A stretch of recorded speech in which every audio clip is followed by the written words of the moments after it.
Inako asang driver sang auto nga nakabunggo ini sa concrete barriers sa barangay Tagbak, Haro, Iloilo City kahapon Oktubre 25 nga napiyungan ini samtang nagamaneho. Ang driver amo si alias Boy kagyara na sa legal nga pangidaron. Sa interview sang Bombo Radio kay Patrolman Ken John Pendon, traffic investigator sang Traffic Enforcement Unit, ginpahayag sini nga naghalin ang auto sa direksyon sang Leganes kag padulong na kuntani sa syudad sang Iloilo. Apang napiyungan ini rason nga nakabunggo ang iya ginamaneho nga salakyan sa concrete barriers sa nasambit nga lugar. Suno kay Pendon, bangod sa mabasko nga impact, nagubagid ang unahan nga bahin sang auto sa diin. Tatlo ka mga concrete barriers kag concrete fence ang naguba. Maswerte naman nga wala sang may nasamaran sa amo nga insidente. Ginpahayag ni Pendon nga isettle sang amo nga driver ang tanan nga mga responsibilidad sa mga nagkalaguba nga concrete barriers sa amo nga area.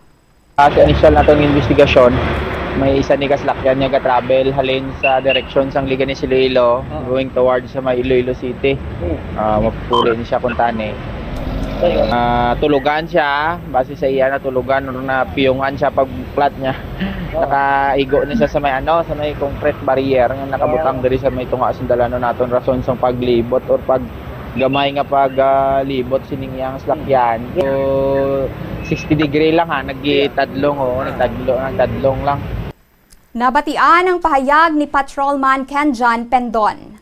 17 minutos makarigad sa alas 6 sa agaiban pang mga balita. Bantayan makarigad na importante ng mga pahanumdom. Na rin sa eksperto kung kwarta ang paghambalan. Apesar limitado ang imo abilidad nga mag-invest, ang gamay nga contribution sa investment accounts ang makabulig sa imo nga maggamit ang earned money nga maka-generate sang dugang nga income. Ikonsiderar ang pagbukas ng retirement account o kung iban nga investment account.